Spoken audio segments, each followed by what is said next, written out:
অধিনায়কের তুখোড় সিদ্ধান্তে টানা দ্বিতীয়বারের মতন শিরোপা জিতল ফরচুন বরিশাল। কিংসের 121 রানের ইতিহাস গড়া ওপেনিং জুটিও টলাতে পারল না বরিশালের মনোবল। তারকা ক্রিকেটারদেরকে বসিয়ে রেখে দূরদর্শিতার প্রমাণ দিলেন তামিম ইকবাল খান।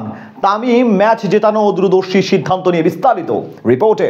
11তম বিপিএল এর ফাইনাল বলে কথা, তাই আজকের দিনটা ছিল বাংলাদেশের ক্রিকেট প্রেমীদের জন্য উৎসবের দিন। এছাড়া লড়াইটা ছিল ডিফেন্ডিং চ্যাম্পিয়ন ফরচুন বরিশাল বনাম চিটাগাং কিংসের, তাই উত্তেজনার মাত্রাটাও ছিল একটু বেশি।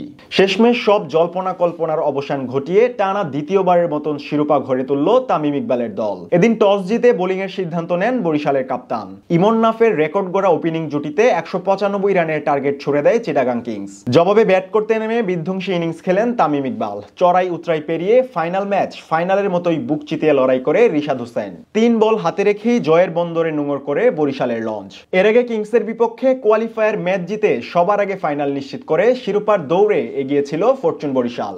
গ্রুপ পর্বের শেষ ম্যাচগুলোতেও দুর্দান্ত জয়ে পয়েন্ট টেবিলে রাজত্ব করেছিল তামিম ইকবালের দল। অন্যদিকে দ্বিতীয় কোয়ালিফায়ার ম্যাচে খুলনার বিপক্ষে নিজেদের শক্তিমত্তা আর সামর্থ্যের প্রমাণ দিয়েই ফাইনালে এসেছে বন্দরনগরীর দল। এর আগে গ্রুপ পর্বের শেষ ম্যাচেও মুখোমুখি হয়েছিল তামিম মিথুনরা। সেবার বরিশালকে হারিয়েই পয়েন্ট টেবিলের দ্বিতীয় স্থানে উঠে এসেছিল চিটাগাং কিংস। তাই ফাইনালে কিংসের বিপক্ষে লড়াই আবারও ভাবিয়ে তুলেছিল বরিশালের কর্তাদের। ফলে নিজেদের শক্তিমত্তা বাড়াতে ফাইনালের আগে দলে উড়িয়ে আনা হয় নিউজিল্যান্ডের তারকা ক্রিকেটার জিমি নিশামকে। গেল বছর রংপুর রাইডার্সের হয়ে আসর মাতিয়েছিলেন অলরাউন্ডার জিমি।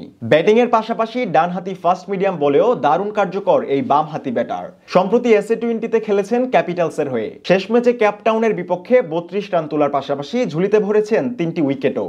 ডেভিড মিলারের পরিবর্তে সাউথ আফ্রিকার আসর থেকে বিপিএল এ উড়িয়ে আনা হয় এই কিউই পেসারকে।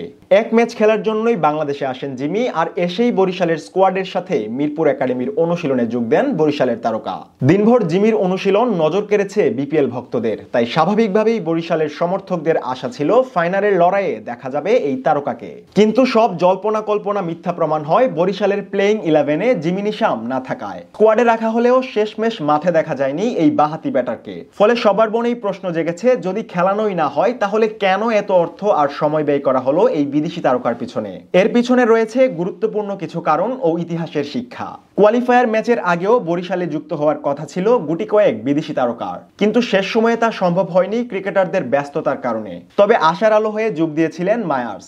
গ্রুপ পর্বে দলের কন্ডিশনের সাথে মানিয়ে দুর্দান্ত ইনিংস খেলে গিয়েছিলেন এই ক্যারিবিয়ান অলরাউন্ডার।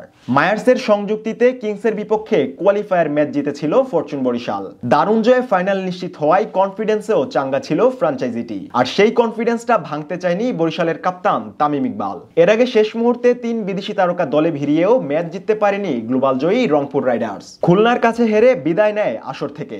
রংপুরের ভুল মাথায় রেখে শেষমেশ দূরদর্শিতার প্রমাণ দিলেন খান সাহেব। তাই নিউজিল্যান্ডের তারকা অলরাউন্ডারকে উড়িয়ে আনলেও শেষ ম্যাচ উইনিং 11 নিয়েই মাঠে নামে অভিজ্ঞ তামিম।